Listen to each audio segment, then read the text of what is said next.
LinkedIn presents.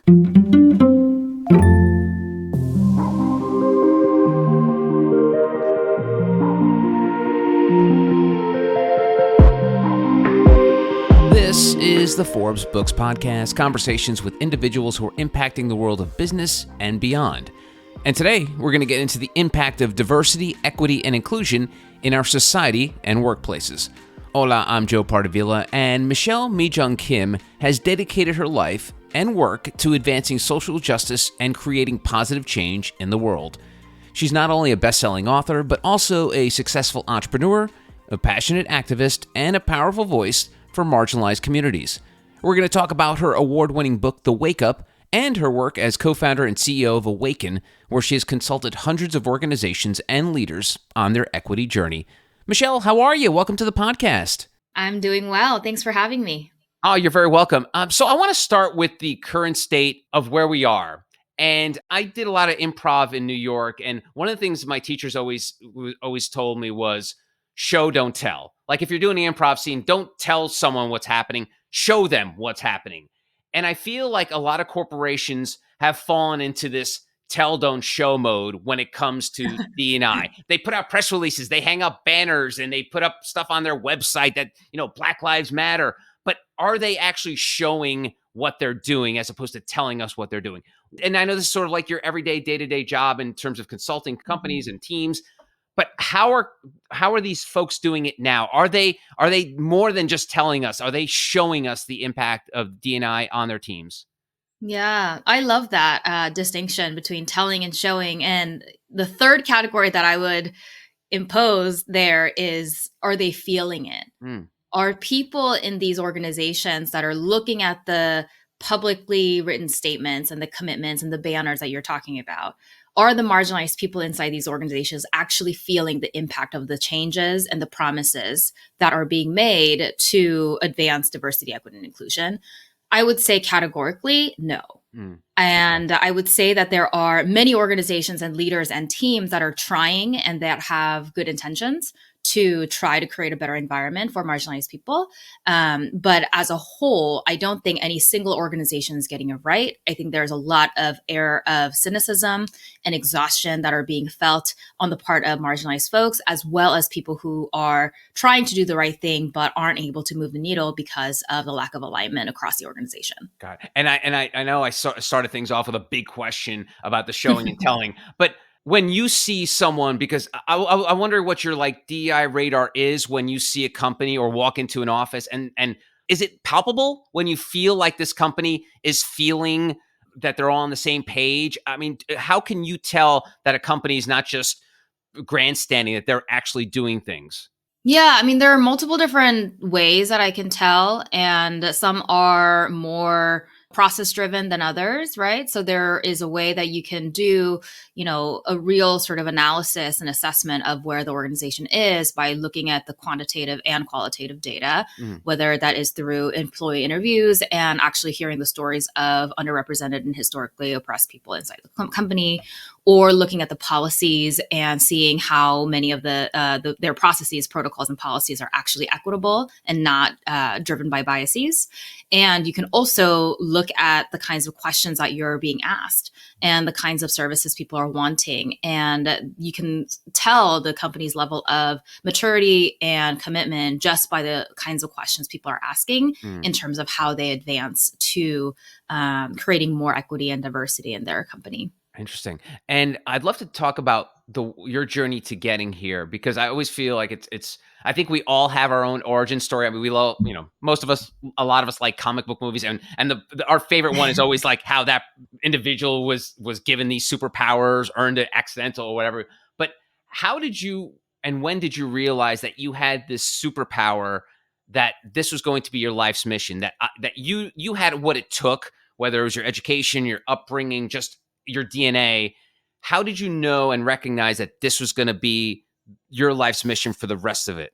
Yeah, no, thank you for that question. And I love that you're calling it my superpowers. I really look back at my lived experiences. So I was born and raised in South Korea. I moved to this country when I turned 13. So you can imagine as a teenager navigating a whole new country, learning a new language. I had a lot of different battles as a teenage girl navigating this new world. I came out as queer bisexual when I was in high school, which was really the beginning of my politicization journey. I also grew up low income. My dad was undocumented for 10 years. So you can imagine as a young person, dealing with all these different challenges that perhaps maybe some people are not going through. I got to see the world through a very different lens. In terms of what types of systems are in place to create inequity and marginalized experiences for certain groups of people. So I thought my entire life was going to revolve around this mission of creating a better world. And I went to UC Berkeley because of my interest in their history around the free speech movement and the activism in the 60s. And I thought I was going to graduate from college doing social justice work, grassroots organizing work, which was what I was doing as a youth organizer. Turns out I needed money to bring as we all do. Yeah. But I needed money to be able to support my family and to bring my mom over here. My mom was still living in South Korea, and I kept being advised by my mentors and my friends who were in the nonprofit world, who were in the social justice organizing world, that it's going to be really difficult for me to try to make this work if I'm trying to navigate the immigration system without a lot of money. So what did I do after graduating college? I decided to do a complete 180 and begin my first job in management consulting. And here I was, youth activist in the world of management consulting. And that was my first experience with the discipline that's called diversity and inclusion.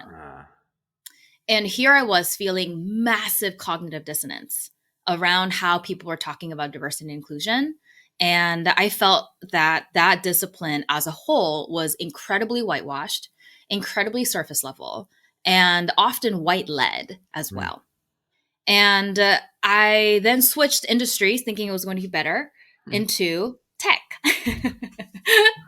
So there I experienced similar patterns of very surface level conversations around diversity and inclusion and companies promising a lot of things but not delivering. And unfortunately, at the last company, the tech company that I was at, my very close friend at the company was assaulted by the CEO, and the matter was not handled properly.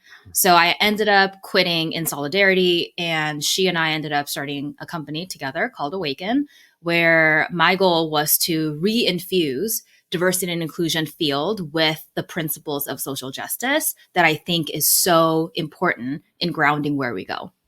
It's amazing the little steps that we take that sort of propel your life. Like if you didn't have those two shitty jobs, pardon my French, you probably wouldn't have been able to start. You couldn't have started Awaken out of college because you just had no context. You didn't know what it was actually like on the ground. So I would love to get like your mindset in terms of like when you walked away from that tech job, did it almost give you like this clarity of like, okay, now I know what I don't want to do. This is what I want to do. So, I mean, our bad experiences sometimes shape us, but did you feel it that way? You're like those two instances sort of were able to be like, okay, now I have sort of this like line in the sand. I know where I stand. Is that how you felt at the time? Absolutely. I mean, I just could not imagine walking back into an office where I would feel disrespected. I would feel the need to constantly prove myself and my worth, because that was my experience both in corporate America and small and big startups. And for me, that also gave me insight into how these organizations operate in such a way that devalues people who are women, who are non-binary, who are people of color, who are queer and disabled, right?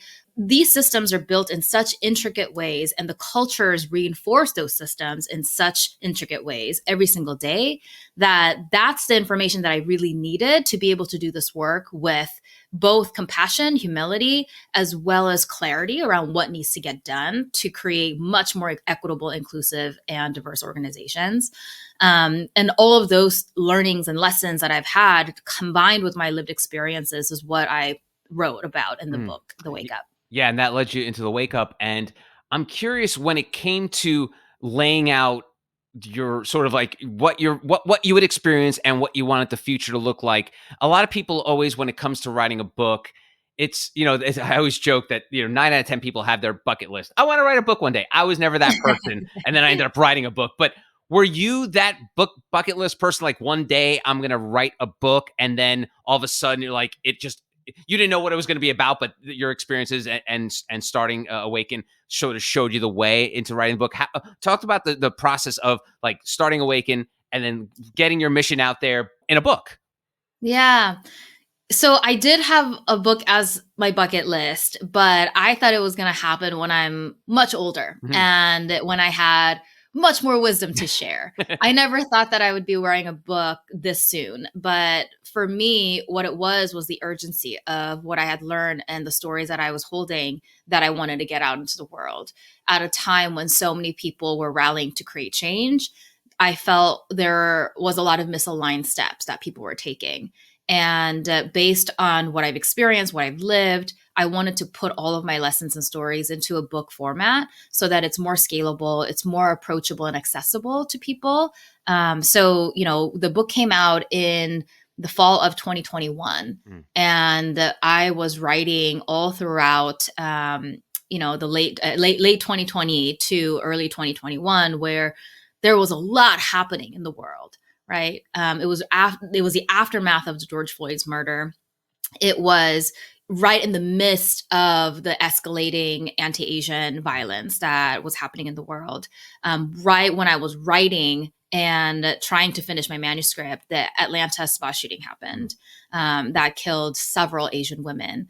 And I had to put that story into the book as well. Right. So it was both my desire to get my stories out, but the urgency that I felt to make sure that the messages are getting out there fast so that we can all move in solidarity.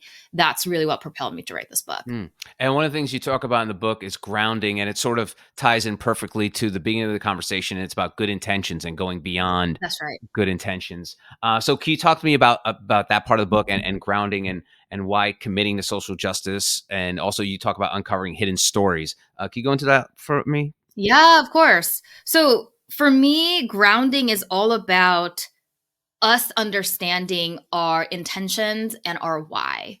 Why are we trying to do this work in the first place? A lot of the times when we look at corporations and companies that are pumping out marketing statements around their commitments to diversity, equity, and inclusion, their why is quite surface level, whether it is they're trying to be on trend, they're trying not to be canceled, they're trying to appease someone somewhere so that they can, be a part of whatever is trending at the moment.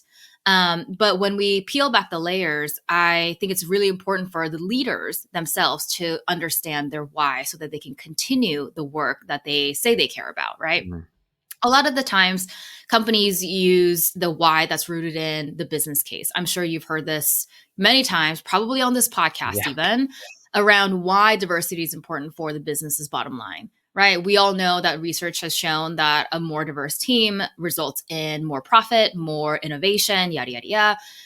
But I argue that this type of reasoning behind diversity is short-lived and actually more harmful than good. A recent study by Yale and London Business School found that if companies are actually using the business case to justify what they're doing with diversity and inclusion, the candidates that are looking to their company's PR marketing initiatives actually have the lowest level of trust around why they're doing that work. So we are starting to see some new research. And what I've been arguing for many, many years is that the business case for diversity ends up falling short when there is not a short-term win on the ROI, right? When there isn't a short or even medium-term return on investment immediately, and it's just challenges after resources and expenses after expenses. During the economic downturn, it's going to be the first thing that gets abandoned, which is what we're seeing today. And it also perpetuates a harmful pattern that commodifies people of color and marginalized people by using the justification of more profit.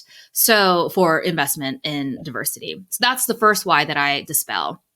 The second why that people have that tends to ground people in a way is this notion that there are less fortunate people that I want to support. So therefore it's just the right thing to do, which I think is light years better than the, why rooted in the business case, because ultimately what I argue is that you can't expect social justice outcomes to come from a why rooted in capitalism. This why then, in turn, creates this false distance between us and the problems that we're seeing in the world.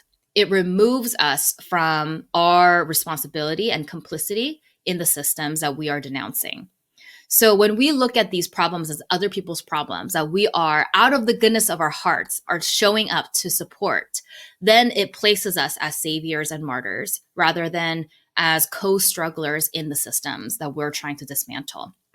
So I argue then that the most sustainable why that will ground us over and over again isn't a why that's rooted in capitalism. It isn't a why that's rooted in our good hearts and good intentions.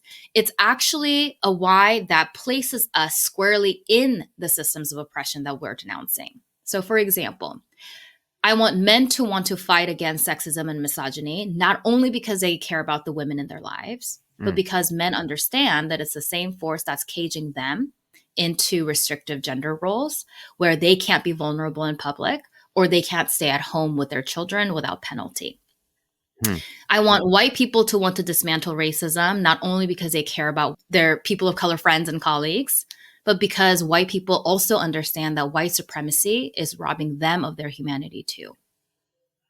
So when we start to tie in these struggles that we're seeing and start to understand that even though we may be benefiting from some of those systems because we have certain privileges that are not afforded to other people, that at the end of the day, we also are being harmed by these same systems, then I think this struggle and this journey towards liberation and equity and justice become a lot more personal and a lot more urgent in a way that's not going to be seen as extracurricular or even charity work, right? That this then builds a foundation for us to be in solidarity, because when I fight for your freedom, I am also fighting for mine.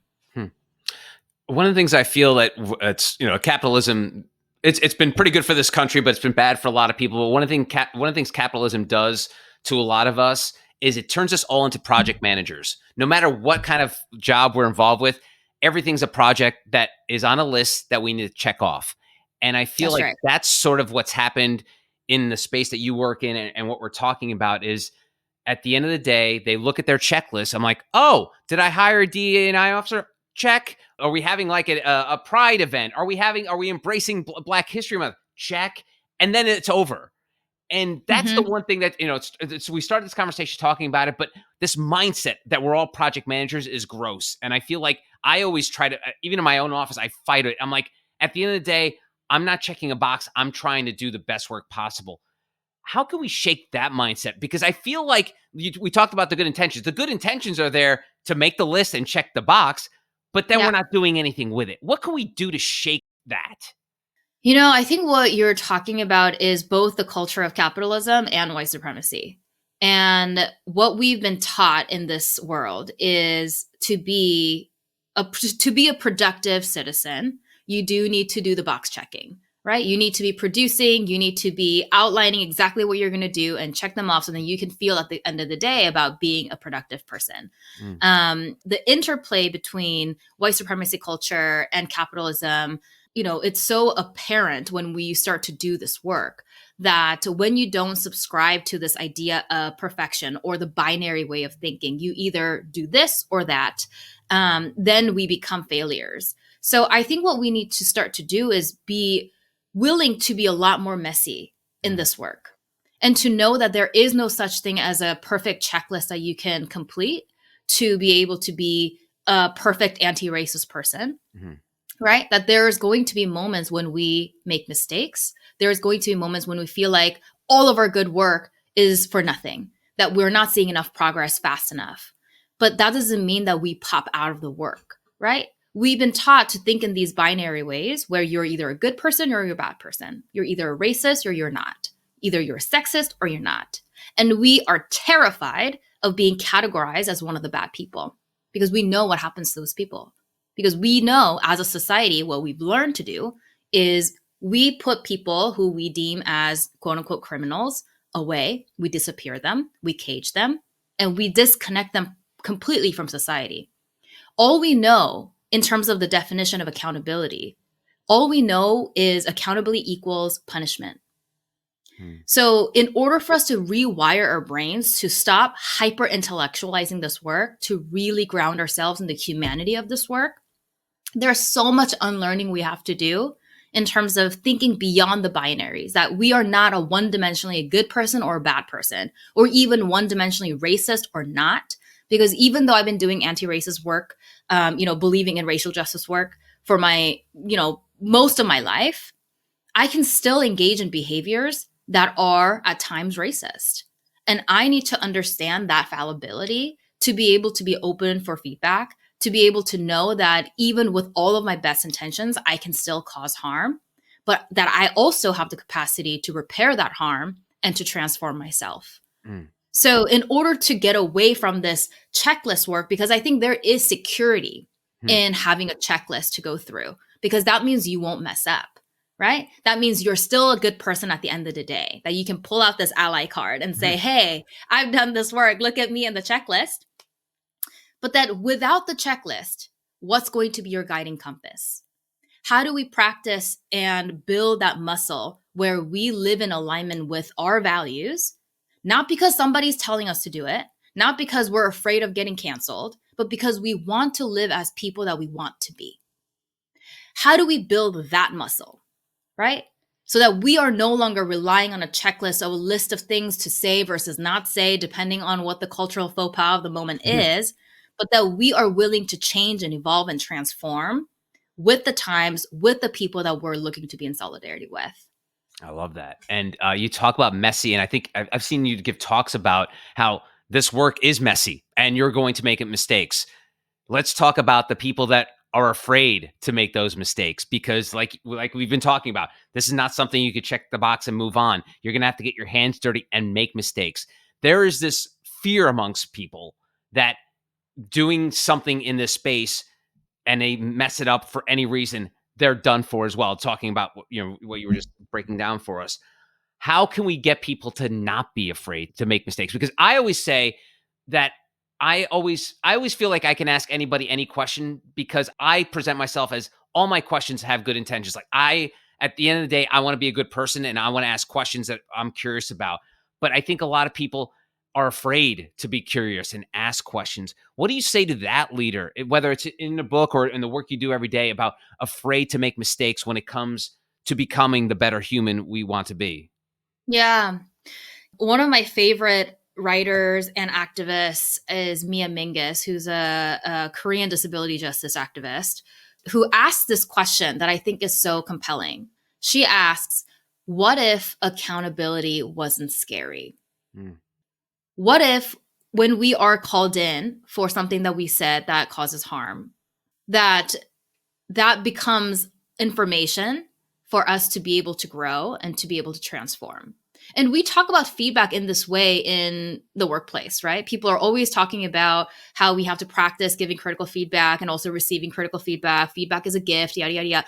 We have done all this work in the context of the business setting.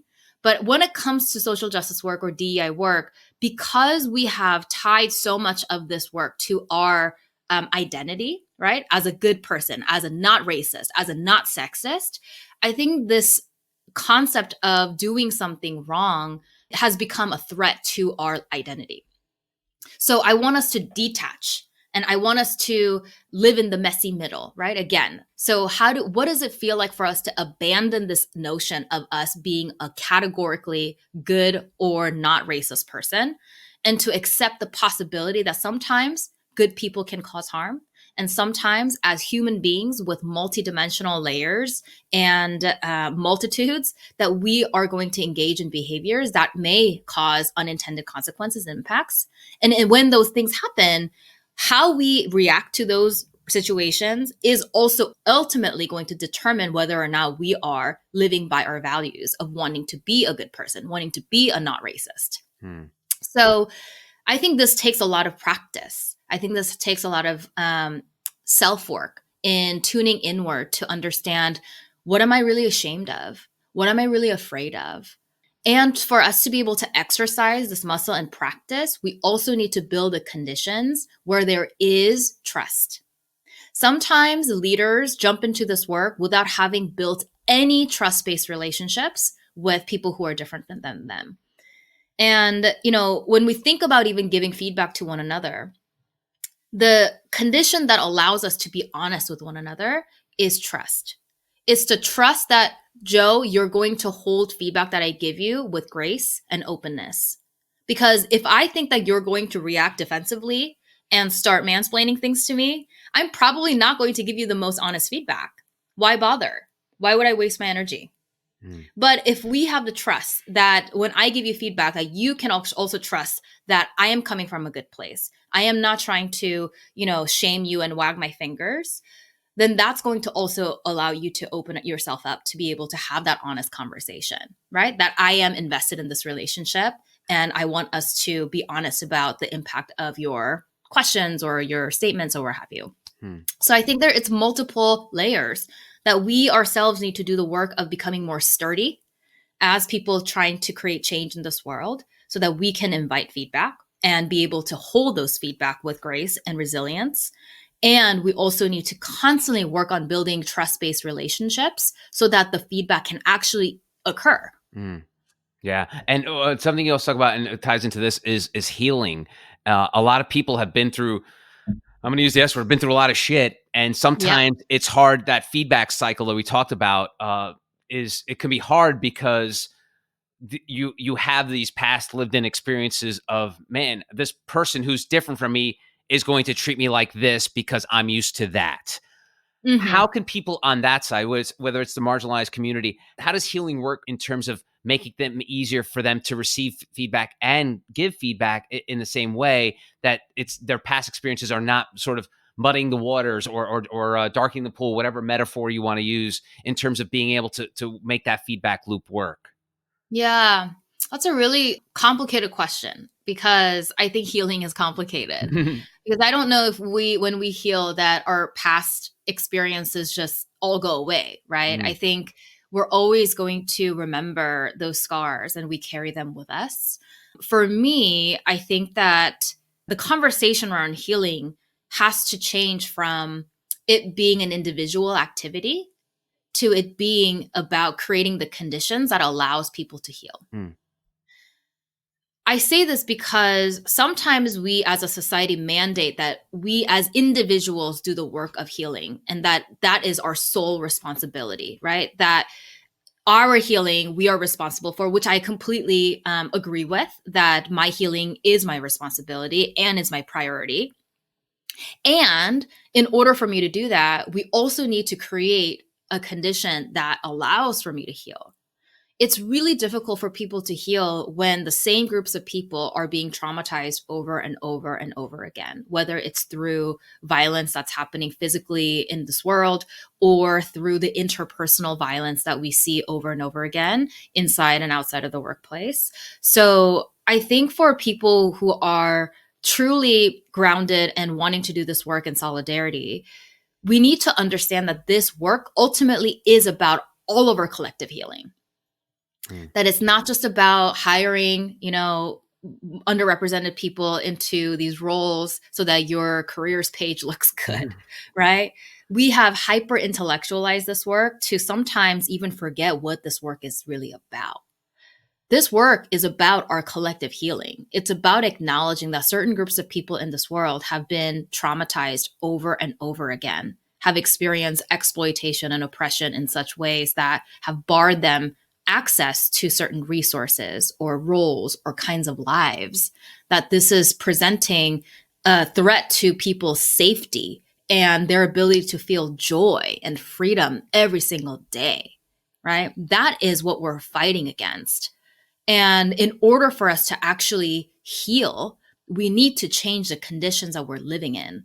We need to change the workplace conditions, whether through policy changes, culture changes, or interpersonal ways of working with one another, and the policies at large, systemically, or as a culture, as a society. There's so much work to be done so that we can actually provide conditions so that people can heal. And I think it takes work from all angles. It's not just the work that's being done on the part of marginalized people to heal themselves, but also people who have experienced different kinds of harm, or people who have perpetuated those harms, to understand every single one of our role in the upholding of these systems, because we each have that role, right? You asked about hidden stories, and I think it's important for me to unpack this a little bit, so that I'm not just talking about like white people. It's your job to do this. Sure, when it comes to racism, yes. But for me, I hold multiple different types of identities, right? I am a woman of color. I'm Korean American. I'm an immigrant. I am a queer person. And so all of these marginalized identities have presented certain challenges to me. And on the other hand, I also hold a lot of privileges. I am college educated. I am a cisgender woman. I am a documented immigrant.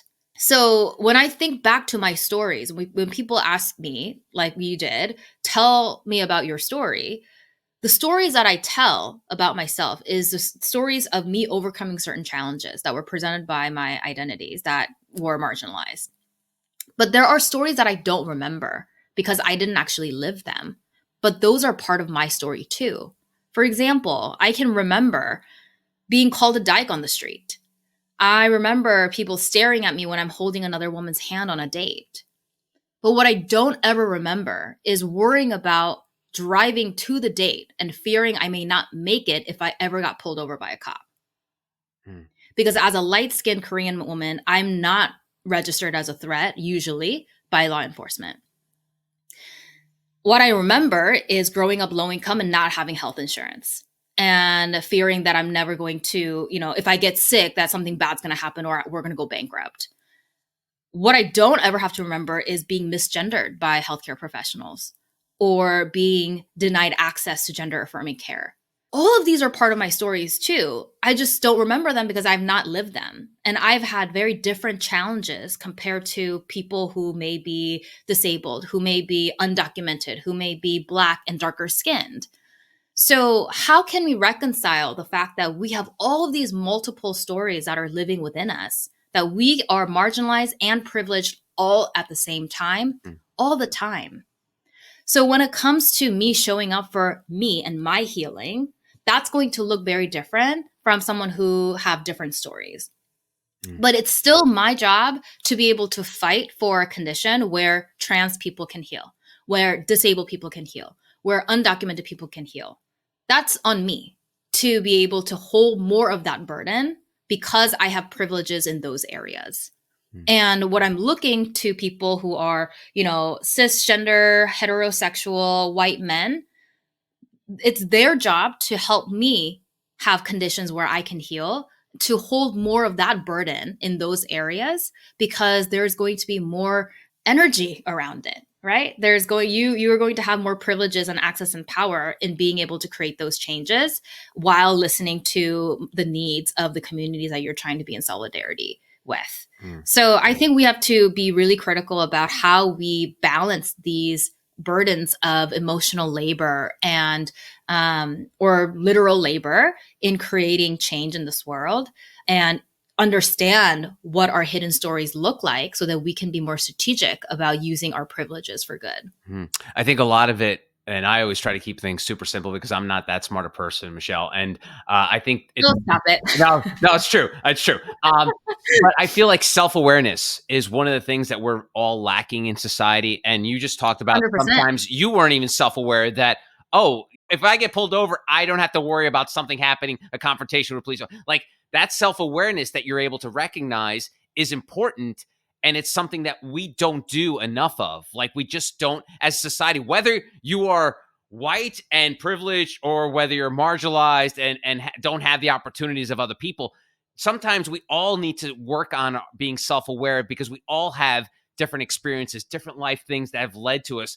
Just because you are of a certain ethnicity doesn't mean you had it all great, because maybe you had really crappy parents or you grew up in a horrible community. You just never know until you either communicate, open yourself up to other people, and let them share their experiences with you. And tying it back to your healing, it's like we can all help each other heal if we all share where we're all coming from. And it goes back to something you mentioned earlier about white males not being able to show vulnerability because it's not part of their brand. And if we can do that and be vulnerable and share the experiences that led us to where we are today, that helps in the healing process, don't you think? Yeah, I think healing starts with being honest about who we are. And like you said, self-awareness and that work of introspection is so critical to anything that we do, but especially the social justice work. Because until we can be honest about who we are, what kinds of privileges that we do live with, and the impact of those privileges in the world around us, we won't be able to actually show up in solidarity in such a way that minimizes harm that we cause, first of all, and that we are able to build relationships that are really rooted in trust and understanding of one another. And I must say, when I work with organizational leaders, they just want to speed through the part where they do the introspection work, right? Because it feels fluffy. It feels too touchy-feely for them. Right? When I ask them and when I press them about their why on why they're doing this work, they get frustrated. I already know why. It's the business case and blah, blah, blah, blah, blah. It's just the right thing to do. So they just want to speed through all of that part and shortcut to the part where they are given the checklist of things to do. And so what I really want to have people remember is the importance of truly grounding ourselves first before we go out, before we rush out to show other people that we're good people. Before we do anything external, what does it look like for us to take the time to really look inward, to understand our motivation, to understand who we are, so that when we engage with other people, it is more authentic, it is more honest, and it is more clear where we fit into this journey. And I know this is more anecdotal, but I wonder if, and I like to use metaphors and analogies from time. So it almost feels like these leaders are trying to build IKEA furniture without reading the instructions. Like they want to just jump into building. Okay, where's that Allen wrench thing? All right, what is this screw? Where does that go? And it feels like is that something you see more often that you like, that they want to skip the instruction process? Of course, because we don't have time. People are busy, right? So that also tells me that they're treating this as an extracurricular project, right? Just feed me the talking points and I'll say it. And then we'll move on to the next thing. The actually important business matters, which is, getting involved in their product design, being able to release things quickly. But what they don't understand is being able to create a truly equitable society. We need to actually transform ourselves. Grace Lee Boggs is an Asian American activist and writer who I admire and have learned from. She says, in order to transform the world, we must transform ourselves. And I truly, truly believe that to be the case for anything that we do, but especially in the work of social justice. That unless we actually change the orientation with which we are living our lives, we won't be able to do this in a way that feels transformative and rooted in solidarity. It becomes very quickly performative and transactional in a way that you can spot it really quickly. This is why when leaders prematurely go out there and make these statements without changing themselves, without having even asked themselves the questions around, why am I doing this? Why is this important to me? The employees, the customers can see right through it. And then people get frustrated. Why aren't they appreciating the efforts that I'm putting into this, right? It's never going to be enough. And then they pull out of the work. And then the cycle continues with broken promises, disappointment, cynicism, and exhaustion felt on the part of marginalized people everywhere.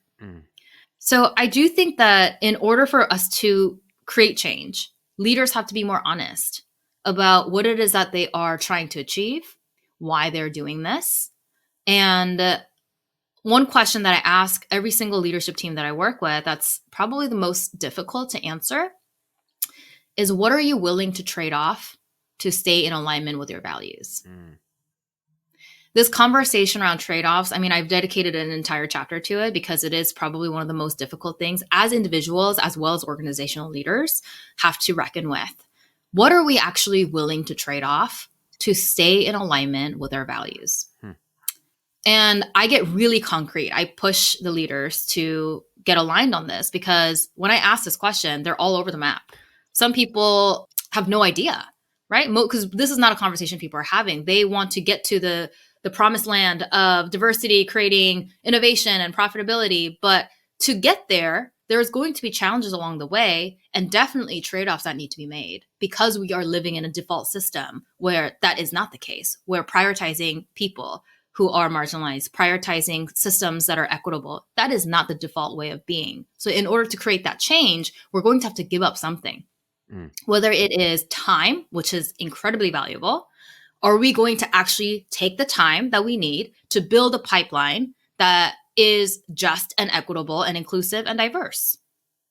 Or are we going to shortcut to referrals again, which perpetuates the cycle of hiring people that we know who look like us? Are we willing to trade off some money to actually invest in developing more accessible platforms, for example, or having more high quality training for people to understand how to lead equitably or inclusively? Are we willing to trade off our social capital? Are we willing to take some risks around our reputation? Are we willing to lose certain users? Are we willing to lose certain fan base based on the stance that we're taking that allows us to stay in alignment with our values? Well, Target certainly didn't, right? Recently. And so these examples are everywhere. So we have to be more honest about why it is that we're doing this. What are we willing to trade off?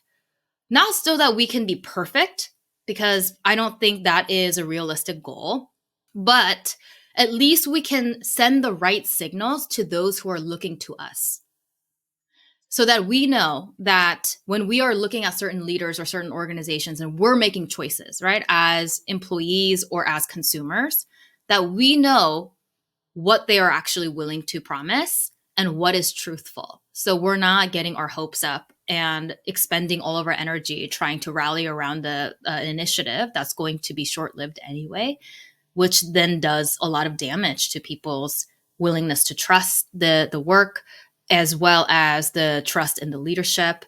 And it creates a cycle of cynicism and disappointment. We started this with a big question. I'm going to wrap it with a big question, and feel free to not answer it if you don't like. But we're living in a world now where what you do for a living, helping companies with DE&I, it's been weaponized. Like the actual three letters, DEI, have been weaponized on the floors of Congress. As someone who's made this their life's work, we've made it clear over the last 40 minutes of why you're on this planet and what you're doing.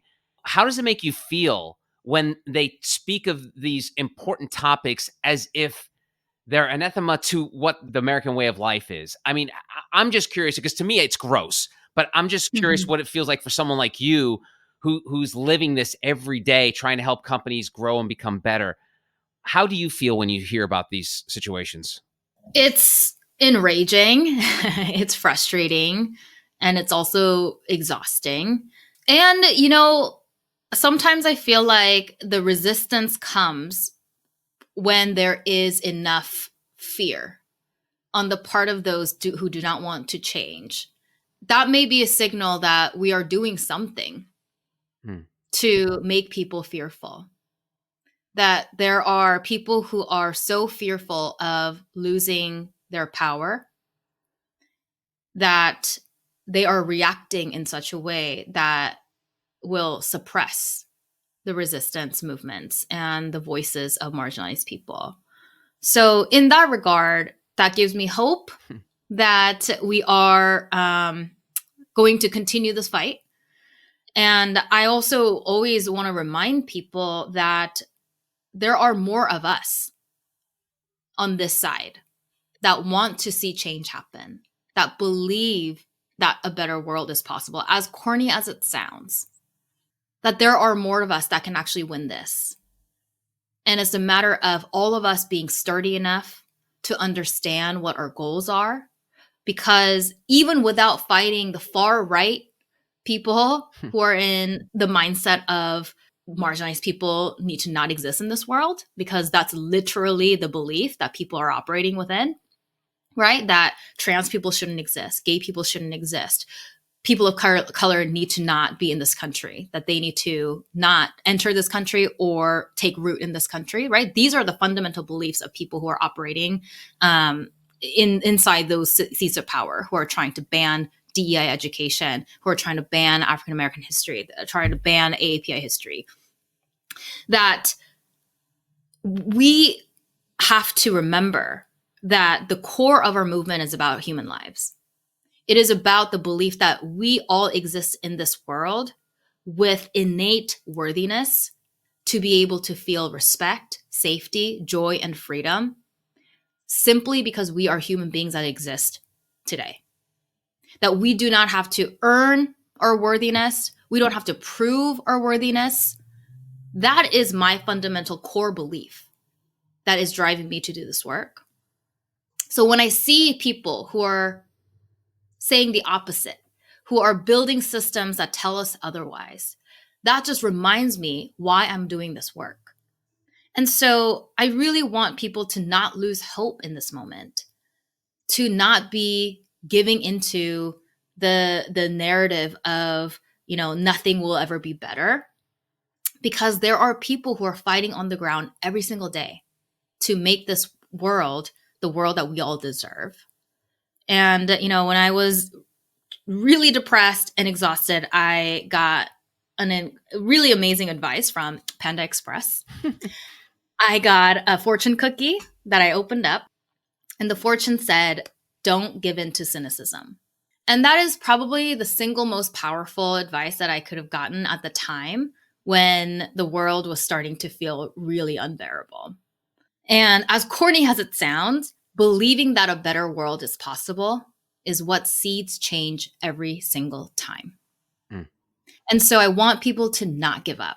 I want people to hold on to their hope and practice it as a discipline, like Mariam Kaba said, and to look to each other who are doing this work of creating change from right where they are every single day. That each of us has our own front line. That's what my mentor, Kalaya Mendoza, said. The front line isn't just in the streets when you're marching. The front line is wherever you're doing the work. Wherever you are is your own front line where you're fighting the battles of our lives. And take that responsibility seriously, and to not give in to cynicism and keep practicing hope so that we can actually live in a world where all of us are worthy of respect and freedom and joy and safety. Well said. She is Michelle MiJu Kim. She's the author of The Wake Up and CEO of Awake. And Michelle, this has been such a great conversation. My mission in life is not as deep as yours, but mine is like just trying to have conversations with people and make myself a better person at the end of the day. Like, I hope people take from this conversation and learn, but to me, I take these as a learning experience for myself. So I appreciate you humoring me sometimes, because I know sometimes I ask some goofy questions and make weird metaphors. So I appreciate you showing grace in that regard, but thank you for sharing your story, and thank you for joining me today. Thank you for having me. It's been a blast. And that'll do it for another episode of the Forbes Books Podcast. Don't forget to subscribe to the show. That way you'll receive new episodes as soon as they're available. And if you have a spare moment, I would greatly appreciate it if you could leave a review, which would help other exceptional entrepreneurs like you discover the show. You can always connect with me on Twitter, LinkedIn, and Instagram at Joe Pardavila. And please, don't forget the golden rule and treat others as you want to be treated. Thanks for listening. Until next time, adios.